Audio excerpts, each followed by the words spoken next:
তাহলে 2 দিন আগের অনুষ্ঠানে বাংলাদেশের যে ছেলেটি বুক চেতিয়ে 2 দিকে হাত প্রসারিত করে আমাদেরকে যুদ্ধের ডামাডোলে নামার জন্য উৎসাহ করে জীবন উৎসর্গ করে গেলেন একটা নিউট্রাল ছেলে, আমরা সেই শহীদ আবু সাইদকে ডকুমেন্টেশন থেকে মানে ছুড়ে ফেলে দিয়েছি। আবার সেটাকে বলা হচ্ছে যে এটা একটা মিস্টেক হতে পারে। আবু সাইদকে যদি মিস্টেক হিসেবে আপনি আখ্যায়িত করেন তাহলে এই জুলাইয়ের বাপ কেনা? বাংলাদেশের 24-এর এই গণ অভ্যুত্থানের আমি যদি একজন ব্যক্তিকে প্রথম বীরত্ব কথা ব্যক্তির নাম উচ্চারণ করি, তার নাম উচ্চারণ করতে হবে শহীদ আবু সাইদের নাম, এবং সেটা চেয়ে সে আপনার চরম শত্রু হলেও সেটা তো আপনার একজন ব্যক্তির স্টেজের বক্তব্য ছিল। আমি বলছি যে ব্যক্তিকে আপনি শহীদ হয়েছে তার কারণেই তো আপনার কাছে টকশো করেছে, সেই আবু সাইদকে আমরা কিন্তু আজকের বাংলাদেশের ডকুমেন্টেশনের মধ্যে পেলাম না। একদম মিস্টেক কিভাবে হয়? শেখ মুজিবুর রহমানের কোনো অবদান থাকলে সেটা জাতি মিস্টেক হিসেবে দেখতে পারে না, জিয়াউর রহমানের কোনো অবদান থাকলে সেটা মিস্টেক হিসেবে দেখতে পারে না, কিন্তু বিএনপির পন্থী কোনো একজন মিনিস্টারের নাম না থাকলে সেটা আপনি মিস্টেক হিসেবে দেখতে পারেন। তারেক রহমানের নাম যদি কোনো জায়গায় পরতে লেখা থাকে সেটা আপনি না দিলে সেটাকে আপনি মিস্টেক বলতে পারেন না। তারেক রহমান থাকবে না, থাকবে আপনার ওখানে আরেকজন ব্যক্তি সেকেন্ড পার্সনের নাম, মির্জা ফখরুলের নাম, তার মানে এটা একটা পলিটিক্যাল যে কোনো কারণে ষড়যন্ত্রমূলক ভাবেই করেছে, এটাই সত্য। কিন্তু সরকার হয়তো তার ইজ্জত রক্ষার জন্য 100% ষড়যন্ত্রমূলক ছিল। এটাকে ওই যে বস্তা পচা পুরাতন রাজনীতির দিকে আবার এই দলটা চলে যাওয়ার চেষ্টা করছে। তারা চেষ্টা করছে যে আন্দোলনটা বিএনপি বেজ হয়েছে, আন্দোলনটা একটা নির্বাচনমুখী হয়েছে, আন্দোলনটা মানুষ মনে হয় যেন শুধুমাত্র খালেদা জিয়ার মুক্তির জন্য করেছে কিংবা বিএনপিকে ক্ষমতায় বসিয়ে দেওয়ার জন্য করেছে। কিন্তু তারা যে জানে না যে বিএনপিকে গরুর ঘরে পাঠিয়ে সভা সমাবেশ করাচ্ছে আওয়ামী লীগ। তারা জানে না যে বিগত দিনে বিএনপির পার্টি অফিস থেকে 500-1000 মানুষ গ্রেপ্তার করেছে, সেই সময় আওয়ামী লীগ তাদেরকে বিভিন্ন বোম্বিংয়ের নাম দিয়ে গ্রেপ্তার করে নিয়ে গিয়েছে। তার প্রতিবাদে তারা কোনো কিছু করতে পারে নাই। যখন কোনো কিছু পারে নাই তখন নায়ক, শিল্পী, সাহিত্যিক, কবি, সাংবাদিক, আলেম, ওলামা, পীর, মাশায়েখ, দল টল সবাই মিলে আমরা এই জুলাই বিপ্লব করেছি। অর্থাৎ এই জুলাই বিপ্লবটা একটা ছিল শোষণের বিরুদ্ধে, ষড়যন্ত্রের বিরুদ্ধে, আধিপত্যবাদের বিরুদ্ধে। সেই জায়গাটা তারা ধ্বংস করেছে। আপনি দেখেন শুধু আবু সাইদের ছবি নিয়ে তো কথা না, এক দফার ঘোষক আমরা কাকে দেখলাম? আমার চরম শত্রু ব্যক্তিও ধরেন কথা এখন একটা তারা দল করেছে, এনসিপি করেছে, হোয়াটএভার। এই পার্টি আপনি পছন্দ নাই করতে পারেন, বিতর্ক থাকতেই পারে, কিন্তু ওই পার্টির কোনো একজন ব্যক্তি যদি তৎকালীন সময়ের কোনো একটা নেতৃত্বে থাকে তাকে আপনি অন্তত রিকগনাইজ করা, এটা হচ্ছে ভদ্রতা। কিন্তু সেই ভদ্রতাটা আমাদের বাংলাদেশের রাজনীতিতে আমরা দেখতে পাচ্ছি না। আমরা যাদের কথা শুনে বক্তব্য, যাদের জন্য আপনার চ্যানেলে বক্তব্য দিয়ে এসেছি, তাদেরকে এখানে বিতর্কিত করা হয়েছে। কারা এখানে আসলো? যারা চাটাচাটি করে সেই সকল মানুষদেরকে আমরা দেখলাম স্টেজে। আপনি স্টেজে উঠাবেন রাষ্ট্রীয় একটা অনুষ্ঠানে, রাশেদের মতো লোকেরা হচ্ছে ওইখানে মানুষকে শান্ত করতে আসে। যে লোক 24 ঘন্টা মানুষকে অশান্ত করার জন্য পোস্ট করে, ফেসবুকে দেয়, এখানে দেয়, ওখানে দেয়, যে লোক স্বয়ং তারেক রহমানের নেতৃত্ব মানে না। আমি যখন বিএনপি করতাম তৎকালীন সময় আমার সাথে টকশোতে বারবার বলেছে যে এই বাংলাদেশে শুধুমাত্র গণ অধিকারের পক্ষে পরিবর্তন করা সম্ভব এবং গণ অধিকার 300 আসনে নির্বাচন করবে বিএনপি। তারেক রহমানটা আমার তাদের নেতৃত্বই মানে না। সেই যাদের নেতৃত্ব মানে না তারা গত 5 মাস চারটে এমন একটা জায়গায় গিয়ে উপস্থাপিত হয়েছে। আমাদের মতো দেশপ্রেমিকদেরকে আজকে দেখতে হচ্ছে তাদের মতো লোকদেরকে কোথার যোগ্যতা আছে, আপনি কার যোগ্যতা আছে, কোন জায়গাটা আছে? যাচ্ছে সাহেবের যদি যোগ্যতার বিচার করেন, আমি মনে করি তাদের সচিবালয়ের কোনো একটা দপ্তরি পোস্টে দিলে সেইটা সঠিক যোগ্যতা হতে পারে, এর ব্যতিক্রম কিছুই হতে পারে না। আপনি অবশ্যই দপ্তরীয় হওয়ার যোগ্যতা রাখেন। রাজনীতি কোথায় করেছেন? রাজনীতিবিদদের একটা আইডেন্টিটি এবং রাজনীতিবিদদের একটা আদর্শ থাকতে হবে, লজিক জায়গাটা থাকতে হবে। আপনি স্পিচের মধ্যে আমাদের বিরুদ্ধে জন্য না, না আমাদের বিরুদ্ধে কই করলো? আমার বিরুদ্ধে, আপনার বিরুদ্ধে, এটা তো বিষয় না।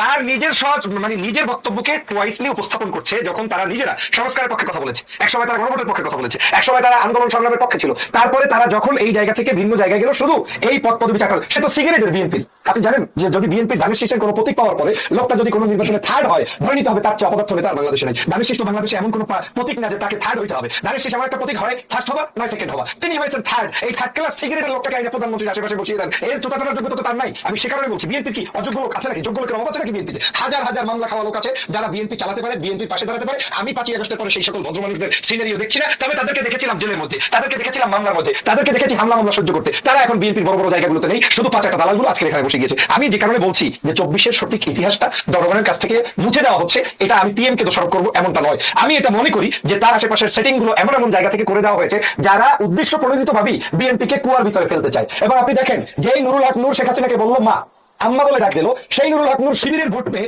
ঢাকা বিশ্ববিদ্যালয় ভিপি হলো। দেখেন প্রথম শিবিরের ভোটে ভিপি, দ্বিতীয়বার মা হিসেবে ডাকলো শেখ হাসিনাকে, তারপরে দেশের বাইরে গিয়ে বিতর্কিত ব্যক্তিদের সাথে ছবি তুলে আনলো, তারপরে আবার বাংলাদেশে এসে এখন আবার বিএনপির জামাতের অনুষ্ঠানে আমার সাথে বক্তব্য দিয়েছে সংস্কারের পক্ষে, এই যে বাংলাদেশের কি বলে পিআর পদ্ধতির পক্ষে, সবকিছুর বক্তব্য আমি যেই মঞ্চে বক্তব্য দিচ্ছি নুরও সেই মঞ্চে বক্তব্য দিচ্ছে। সেই ব্যক্তি এখন সবকিছু মুখটুক তালা লাগিয়ে একটা পার্টি শেষ করে দিয়ে আজকে তারপরে বিএনপিকে মিসগাইড করছে। আজকে তিনি নিজে বলছেন যে 10 লাখ টাকা লাগবে বাংলাদেশের মন্ত্রীদের বেতন। কত বড় মানে দুর্দশাগ্রস্ত নেতা হলে এই কথা বলতে পারে, যেখানে বাংলাদেশের সাধারণ মানুষের রক্তের টাকায়, ট্যাক্সের টাকায় আমার দেশের মানুষের আজকে জীবনযাত্রা চলছে, এই মন্ত্রী এমপিদের বিলাসবহুল জীবনযাপন চলছে, সেখানে 10 লাখ টাকা একজন মন্ত্রীকে বেতন দিতে হবে তোমার মতো কামলা লোক কেন? এই যে পদ্ধতিটা বাংলাদেশে এসেছে, এটাকে আমি মনে করি 24-এর সেই পূর্ববর্তী যে বাংলাদেশ ছিল সেটাই আবার নতুন করে চালু হয়েছে। এখানে কোনো কিছুর পরিবর্তন হয় নাই। পরিবর্তন যদি আপনি দেখতে চান তাহলে পরিবর্তনের 3-4টা নমুনা আপনাকে বলি। এক, আমরা চেয়েছিলাম বিচার ব্যবস্থা সংস্কার। রিফাত সাহেব যে সচিবালয় ভিন্নভাবে প্রতিষ্ঠা করে স্বাধীন বিচারালয় প্রতিষ্ঠার জন্য যে কাজটা করেছিলেন, তাদেরকে বিএনপি সরকার আসার পরই সবাইকে কামব্যাক করে নিয়ে গিয়েছেন সেন্ট্রাল সচিবালয়। তারা এখন আর আলাদা কোনো স্বাধীনভাবে বিচার বিভাগ চালাতে পারবে না। আজকে বাংলাদেশের আমরা জানতাম যে পিআর পদ্ধতির মাধ্যমে উচ্চ কক্ষ নিম্ন কক্ষ নাই, বাংলাদেশের প্রধানমন্ত্রীর ক্ষমতার ভারসাম্য, প্রেসিডেন্টের ক্ষমতার ভারসাম্য নাই, প্রধানমন্ত্রী যখন দায়িত্বে থাকবেন তিনি দলের চেয়ারম্যান থাকতে পারবেন না, নাই। তো বাংলাদেশের সংস্কারটা কি হয়েছে? সংস্কার হয়েছে পিএম গেঞ্জি গায়ে দিয়ে ট্রাক চালিয়ে গণভবনের আশেপাশে একটু ড্রাইভ করে দেখাবেন। সংস্কার হয়েছে এই আমাদের পিএম মহোদয় তার স্ত্রীকে নিয়ে সুন্দর করে ড্রাইভ করবেন, লন্ডনে কিভাবে ড্রাইভ করছে এটা না, এটা ভালো দিক, আমি খারাপ বলছি না, কিন্তু দিস ইজ নট আপনার মানে ফান্ডামেন্টাল জায়গা ইস্যু। আপনার রাষ্ট্র সংস্কার কোনটা? আমি টি শার্ট কোন কালারের গায়ে দিলাম আর সাইফুল সাগরের সাথে সেলফিতে কোনো কিছু বসে কথা বললাম, এটা রাষ্ট্র সংস্কার না। রাষ্ট্র সংস্কার হচ্ছে ওইটা যেটার জন্য মানুষ জীবন দিয়েছে, রক্ত দিয়েছে এবং জুলুম নির্যাতনের শিকার হয়েছে, ফ্যাসিবাদ থেকে মুক্ত হতে চেয়েছে। আজকের বিএনপিকে সবার আগে এই কাজটা যদি করতে পারতো, দেখেন বিএনপির আমি এখন তো কিছু না, কিন্তু আমি কেন এটার জন্য কষ্ট পাই? একটা সময় তো বিএনপি করেছি। বিএনপি 2/3 মেজরিটি নিয়ে এসে তিনি কেন জনগণের কাছে এখন প্রশ্নবিদ্ধ হবেন যে তারা সংস্কারের পক্ষে না, তারা দেশ বিরোধী, তাদের বিরুদ্ধে আন্দোলন করতে হবে? কেন এটা লাগবে? বিএনপি 2/3 মেজরিটি নিয়ে এসে সংসদে জামাতের আগে এনসিপির আগে নিজেরা বক্তব্য দিয়ে সংস্কারের সব দাবি মেনে নিয়ে তারপরে তারা রাষ্ট্র ক্ষমতায় থাকবে। বাপের বেটা সাদ্দামের মতো তুমি 2 বছর 5 বছর 10 বছর রাষ্ট্র ক্ষমতায় থাকো, কোনো সমস্যা নাই, কিন্তু তোমরা 6 মাসের ভিতরেই আজকে রাষ্ট্রের যে তালবাহানা শুরু হয়ে গিয়েছে, তাতে তো আমাদের সন্দেহ হচ্ছে যে সরকার এক্সিস্ট ঠিক মতো 5 ইয়ার্স করবে কি করবে না। আজকের এর মূল কারণটাই হচ্ছে চাটাচাটি, সন্দেহ পোষণ করছে শুধু এই চাটাচাটি গ্রুপকে আজকের এই জায়গায় নিয়ে আসার জন্য। আজকে একটা শেষ করছি, আইজিপি দেখলেন আলী হোসেন ফকিরের গত 2 দিন আগে চাটাচাটি বন্ধ হয়ে গেছে, সেটা আমি স্পষ্ট চোখের সামনে দেখলাম। যখন অনুষ্ঠান চলে, রাষ্ট্রীয় অনুষ্ঠান, একজন আইজিপি স্বরাষ্ট্রমন্ত্রীর কানের কাছে গিয়ে কি বলতে পারে যে ওইগুলোকে বাহিরে নিয়ে যাবো স্যার? ওইগুলো means what do you mean by ওইগুলো যারা ওরাই রক্ত দিয়েছে, ওর পরিবার রক্ত দিয়েছে, আজকের বাংলাদেশ নতুন করে স্বাধীন হয়েছে। তার মানে একজন আলী হোসেন ফকির সাহেব বিশ্বাস করেন যদি আমি এই কথা বলে একটু চাটতে পারি তাহলে আমার পদোন্নতিটা ঠিক থাকবে, আর যদি এটা আমি না বলতে পারি তাহলে আমি যে বিএনপি মাইন্ডেড একজন বাংলাদেশের পুলিশের প্রধান এইটা বোঝা যাবে না। তার মানে তারা এই জিনিসটা এস্টাবলিশ করতে চায়। আমি ধন্যবাদ জানাই স্বরাষ্ট্রমন্ত্রীকে, যদিও সেই সময় তাকে বলেছে না এটা করতে হবে না। তার মানে আমরা সেই 36শে জুলাইয়ের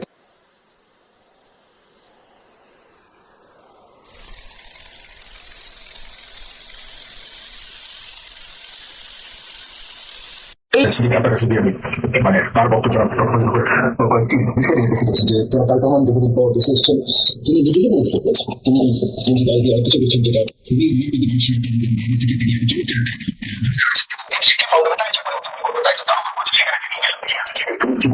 খুবই নিজেকে দেশকে পরিবর্তন করা সম্ভব কিনা 5 মাসের ধন্যবাদ সাগর ভাই, আমাকে অনেকদিন পর আপনি আমন্ত্রণ জানিয়েছেন। এই সেই জুলাই, যে জুলাই আমরা সারা বিশ্ব থেকে আমরা পার্টিসিপেট করেছি। আমি 8,000 কিলোমিটার দূর থেকে এভরিডে পার্টিসিপেট করেছি, নাম্বার অফ টাইমস পার্টিসিপেট 24শে জুলাই। সো সেই 24শে জুলাই আমরা যা করেছিলাম, আজকে 2 বছর পরে এসে যে অনুষ্ঠানটা হচ্ছে সেখানে আমার সাথে যারা কো স্পিকার সবাইকে অভিনন্দন জানাচ্ছি আপনার যারা আজকে দেখছেন এবং পরে দেখবেন সবাইকে। জুলাই একটি অসাধারণ সৃষ্টি। জুলাই আমার কাছে মনে হচ্ছিল যে মুক্তিযুদ্ধ আমি দেখেছি। মুক্তিযুদ্ধের সময় যখন স্বাধীনতার ঘোষণা হলো তখন আমার বয়স 7 বছর 3 মাস এবং ডিসেম্বরে আমার বয়স 8 বছর। আমার বড় ভাই মুক্তিযোদ্ধা ছিলেন। আমি সেই মুক্তিযুদ্ধ নিয়ে গত 20 বছর গবেষণা করেছি এবং বর্তমান রাষ্ট্রপতি মেজর হাফিজউদ্দিন আহমেদ বীর বিক্রম, তার সাথে আমার এই গত 5 বছরে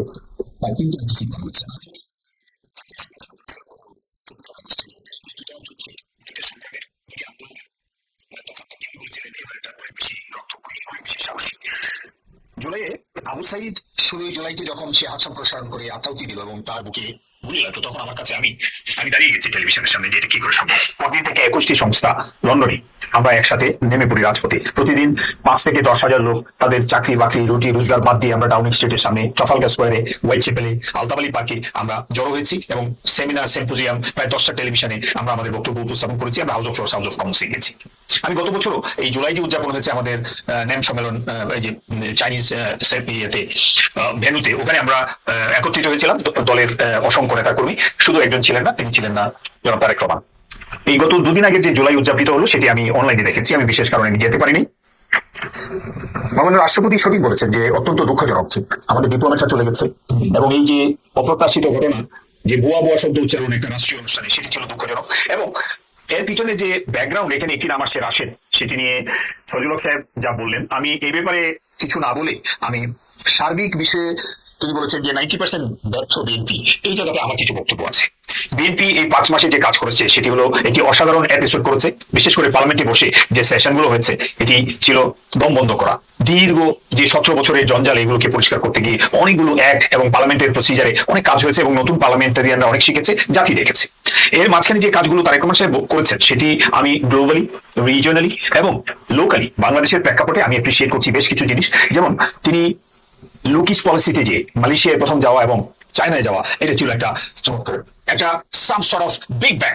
আমাদের ইতিহাসে 55 ইয়ার্স পরে এটা ছিল একটা বিগ ব্যাং। কারণ আমরা এই পর্যন্ত যত অন্যায় অবিচার, পার্বত্য চট্টগ্রাম বর্ডারে 4,400 কিলোমিটার সীমান্তে যে আমাদের প্রতি 2 দিনে একটা মানুষকে হত্যা করা হয়, পাশাপাশি এই ভারত পাকিস্তানের দিকে বন্দুক তাক করে না, চায়নার দিকে বন্দুক পিছনে রেখে দেয়, আর আমাদের দিকে গুলি করে, পাখির মতো গুলি করে হাজার হাজার লোককে এই 55 বছরে তারা হত্যা করেছে। এবং সরকার নমনীয় ছিল, যেটা হয়ে আসছে, হবে এরকম বক্তব্য পলিটিশিয়ানরা রেখেছে। এই প্রথম সীমান্তে হত্যা বন্ধ হয়েছে, এই প্রথম যখন চায়না গেল, প্রাইম মিনিস্টার যখন চায়না গেল, মালয়েশিয়া পা রাখলো, মালয়েশিয়ান প্রাইম মিনিস্টার তো এটাকে বিশ্ব সয়লাভ করে দিল, একটা সুনামি, তার যে গান দিল না আমার বন্ধু মহাজাদু জানে, পাশেই তারপর গেল। আজকে এলএনজি নিয়ে যে তুলকালাম কাণ্ড, 50% যে ফার্স্ট টার্মিনালটা যেটা মহেশখালী, ওইটা 2 সপ্তাহ বন্ধ ছিল। এখানে আমার বিশ্বাস, আমি জানি না কারা করেছে, মালয়েশিয়া করতে পারে, কারণ মালয়েশিয়ার এখন থেকে 38 বছর আগে তাদের টার্মিনাল সৃষ্টি হয়, তারা হোল ওয়ার্ল্ড এলএনজি এক্সপোর্ট করে। সুতরাং ওই এক্সপার্টিসটা ওনার পাওয়ার সম্ভাবনা আছে। 1 সপ্তাহ আগে তিনি ফোন করেছিলেন প্রাইম মিনিস্টার, ওনার এফোর্ট গুলো ফজল হক সাহেব উনি বলতেছেন তার শার্ট পরা, এই শার্ট পরা আমি দেখতেছি 25 বছর আগে 6 অক্টোবরে ওনার সাথে আমার পার্সোনাল মিট আপ হয়। পার্সোনালি আমি দেখি একটি কাজ করতে, যে সরকারি কাজ করতে, আজও আমি তাকে দেখছি ওই হাফ শার্ট, ওই সিম্পল ড্রেসটাকে উনি একদম টপ পর্যায়ে নিয়ে গেছেন। এই ব্যাপারে আমি কিছু বলতে চাই না, এটা তার সিম্পলিসিটি, এটা তার সিম্পলিসিটি। 2500 বছর আগে সক্রেটিস, মানে খ্রিস্টপূর্ব 2500 বছর আগে, এখন থেকে 4000 বছর আগে এই সক্রেটিস এবং মাওলানা ভাসানী লুঙ্গি, গান্ধী এই স্যান্ডেল পরে ইয়েতে লন্ডন স্ট্রিটে হাঁটতো। Basically dress is not everything. উনি যে বিষয়টা বলছে আমি সেখানে বলতে চাচ্ছি, গ্লোবাল একটা নাড়াচাড়া হয়েছে, যেখানে মিডল ইস্ট টেনশনটা সারা ওয়ার্ল্ডকে তছনছ করে দিচ্ছে, এই ওয়ার্ডটা, এই কনফ্লিক্টটা, সেইখানে China played a vital role.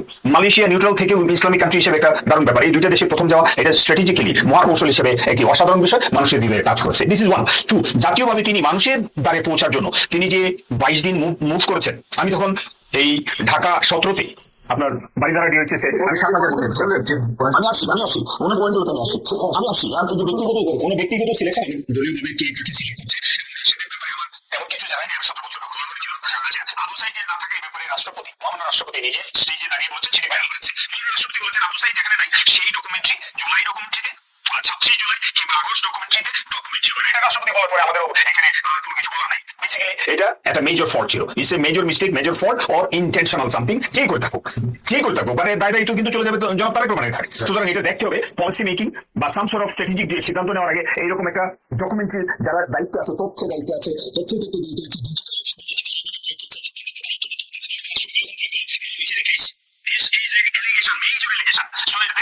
আমার বিষয়টা হলো এইখানে না, আমার বিষয়টা হলো যে আবু সাইদের রক্তদান 1400 মানুষকে, এখন আমরা বলছি 2000 মানুষকে রাজপথে হত্যা করা হলো মাত্র 20 দিনের তফাতে। 19 জুলাইতে আর্মি ডেপ্লয়েড হলো। আর্মির বিষয় নিয়ে সারা জাতি আশা করছিল যে আর্মি ঘুরে দাঁড়াবে। আমি আপনার এই টকশোতে লন্ডনে বসে বলছি আমার আর্মি ঘুরে দাঁড়াবে, এবং ঘুরে দাঁড়িয়েছে। 3, 4, 5 যে আর্মি ঘুরে দাঁড়িয়েছে, এবং general Waker had to take the toughest decision, সবচেয়ে কঠিন সিদ্ধান্ত তাকে নিতে হয়েছিল। এবং সেই সিদ্ধান্তের ফলে রক্ত আরো ঝরতো, আরো হত্যা হতো, আরো গণহত্যা হতো। এগুলো থেকে আমরা ফিরে পাইছি, এবং একটা সিস্টেম যেটা কেউ আশা করেনি, সারা জাতি আশা করেছিল যে হয়তো ভাবছিল যে হয়তো আরো বেশি রক্তক্ষরণ হবে, বাট আমরা 5 তারিখে ঘুরে দাঁড়িয়েছিলাম। এইটাকে আমাদের বিফিটিংলি উদযাপন করা, যেটা ডক্টর ফজল হক সাহেব সঠিক বলেছেন, আমাদেরকে আরো বেশি কম্প্রিহেন্সিভলি ইয়ে করা প্রয়োজন। এবং এখানে এই আপনি আবু সাইদকে কিংবা পানি লাগবে মুগ্ধকে কিংবা ওয়াসিমকে বা আরো যারা আছে তাদেরকে আমরা যদি ফেলে দিই, তাহলে আমাদের কৃতজ্ঞতা প্রকাশ হলো না, আমাদের কৃতজ্ঞতা প্রকাশ করতে, এবং এটা কারেক্ট হবে ইনফ্যাক্ট। আর এই যে 2000 লোক, তাদের পরিবারদেরকে লক্ষ্য রাখতে হবে, যেটা রাষ্ট্রপতি, মহান রাষ্ট্রপতি বলেছেন যে তাদেরকে আমাদের সাপোর্ট দিতে হবে। যেমন 30,000 পঙ্গু যারা, তাদেরকে আমাদের অল আউট সাপোর্ট দিতে হবে। এই জুলাইকে আমি বলি যে যুগে যুগে, শতাব্দী আফটার শতাব্দী, এটা হয়তো নাও আসতে পারে, মানে এটা এসেছে মাত্র 55 বছর পরে একটা মুক্তিযুদ্ধ থেকে এসে জুলাই যুদ্ধ এসেছে, এবং এটা ছিল ক্যাপিটাল বেস, রাজধানী বেস, এবং রাজধানীতে ছাত্র জনতা, মা বাবা, ভাই বোন, আবাল বৃদ্ধ বনিতা সবাই নেমে এসেছিল, এভরিবডি কেম ডাউন। এবং এই লক্ষ লক্ষ লোকের প্রতি শ্রদ্ধা জানাতে হলে যে বিষয়টা ফজল হক সাহেব বলেছেন, জনগণের দিকে তাকাতে হবে। আমার দলকে, বিএনপির ভুল ত্রুটি থাকতে পারে, বা ডিসিশন মেকিং এ এটা ব্যক্তি থেকে দল বা আমার দলকে আবার রিফ্রেম করা হবে, তাদের দিকে তাকাতে হবে। এখানে যারা সত্যিকার অবদান রেখেছে, আমি 20 বছর দলের সাথে আছি, আমি লন্ডনে বসে নাই, আমি 20 বছরই কাজ করেছি। আমার বক্তব্য গত 17টি বছর লন্ডনে আমি কাজ করেছি। আমি এখনো বাংলাদেশে 2টি বছর, আগস্টে চলে আসি, আরেকটা আগস্ট চলে আসছে 26-এ, আমি কাজ করে যাচ্ছি। বাট আমার চেয়েও যারা বিধক্ত, যারা পঙ্গু, যারা পরিবার তার আসল লোকটিকে হারিয়েছে, যে উপার্জন করতো, যে ব্যক্তিটি রিক্সাওয়ালা বা যেই হোক না কেন, তাদের দিকে লক্ষ্য রাখতে হবে, এবং সেই রকম একটা ডকুমেন্টারি করতে হবে যেখানে মানুষের হৃদয় ছুঁয়ে যায়। আর যে বিষয়টা ব্যর্থতার বিষয়টা, 5 মাস ইজ টু আর্লি। আমরা 17 বছরের বা 15 বছরের যে জঞ্জাল, যে ভঙ্গুর অর্থনীতি, আমাদের একটা ব্যক্তি 6টা ব্যাংক নিয়ে গেছে, লক্ষ কোটি টাকা সে একা নিয়ে গেছে, তারপরে আপনার 30 লক্ষ কোটি টাকা পাচার করে দিয়েছে। একটা মন্ত্রী, ভূমি মন্ত্রী সাইফুজ্জামান, তার 352টা বাড়ি লন্ডনে। আমি একটা বাড়ি মেনটেন করতে আমি হিমচিম খাচ্ছি, আমার বাবার সম্পত্তি, আমার সম্পত্তি সব বিক্রি করে, মানে আমি হিমচিম খাই। এইখানে কি করে 352টা বাড়ি একদম আয়নার মতো স্বচ্ছ দেখা যাচ্ছে, সব মিলিয়ে 526টি, এখন সব মিলিয়ে 526। সুতরাং এইগুলো না, আমি শেষ করছি যে আমরা চূড়ান্ত বিচারে না যে আমরা উৎসাহিত করতে হবে এই দলটাকে। এখন আরেকটা যদি ডাক আসে এরকম যে ওকে ফেলে দেন, গ্যাস নাই, গ্যাসের ব্যাপারটা 2 সপ্তাহে সমাধান হয়েছে, যে ফার্স্ট টার্মিনাল যেটা মহেশখালী, এটি এর সমাধান হয়েছে। চূড়ান্ত হবে সেটা। জি, আমার মনে হচ্ছে যে আরেকটু সময় নিতে হবে। জি, জি, আলহামদুলিল্লাহ, সালাতু ওয়াসসালামু আলা রাসূলিল্লাহ। বাদ, আমি আপনার আহ্বানে দেশে থেকে মিনিমাম প্রায় 50টি টকশোতে অংশগ্রহণ করেছি। জাতি দেখেছে আমাকে মাঝে মধ্যে। আমার অত্যন্ত কাছের ডক্টর ফয়জুল ভাই টেলিফোন করে বলেছেন, আপনি এইভাবে কেন কথা বলেন, দেশে তো হারিয়ে যাবেন আপনি। আজকে অত্যন্ত ব্যথিত। আমি চাই বাংলাদেশে আজকের ক্ষমতাসীন যে দল 207টি সিট পেয়েছে, আমি যদি ভুল না করে থাকি, বিরোধী দল তারা প্রায় 2 যুগ একসাথে চলেছিল কাদের বিরুদ্ধে? ভারতের সেবাদাসদের বিরুদ্ধে, যারা ভোটের তোয়াক্কা না করে জোর করে জবরদস্তি করে রাতে নির্বাচন করে 3% 4% কি আওয়ামী লীগের লোকজন ছিল? কোন কোন ভোটে 2-3% ভোটার উপস্থিত হয়েছে। আওয়ামী লীগের লোকেরাও তাদের ভোট দেওয়ার প্রয়োজনীয়তা বোধ করে না, কিন্তু গায়ের জোরে ক্ষমতায় ছিল। আজকের এই দিনে বিশেষ করে যাদের সেবাদাস, তাদের দেশে আশ্রয় তিনি নিয়েছেন, তাদের প্রথম টার্গেট হলো এই সরকারকে বিতর্কিত করতে হলে এই সরকারের সাথে বিরোধী দলের সাথে খুবই তড়িৎ গতিতে সংঘাত সৃষ্টি করে দেওয়া। আমি মনে করি এই জাতিকে বাঁচতে হলে, স্বাধীনতা সার্বভৌমত্ব টিকিয়ে রাখতে হলে, কোমর সোজা করে যদি দেশ চালাতে হয়, তাহলে বিরোধী দল বিরোধিতা করবেই, গঠনমূলক বিরোধিতা করবে, কিন্তু গভর্নমেন্টেরও দায়িত্ব আছে যে বিরোধী দলকে কোনো স্পেস না দেওয়া। কোন স্পেস না দেওয়া? তাদের দায়িত্বশীলতার পরিচয় দেওয়া।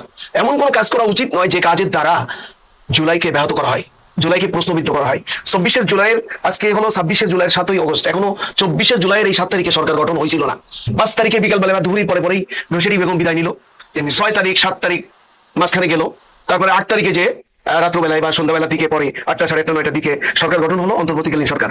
এই 3টা দিন বা এই 4টা দিন বাংলাদেশের সব রাজনৈতিক দলের নেতৃবৃন্দ যারা দায়িত্বশীল তারা ব্যর্থতার পরিচয় দিয়েছে। সে কারণেই ডক্টর প্রফেসর ইউনূস সাহেবের সরকারে যারা ছিলেন তাদের ভিতর অত্যন্ত মতলববাজ ব্যক্তিরা ছিলেন, অত্যন্ত স্বার্থ হাসিলের ব্যক্তিরা ছিলেন।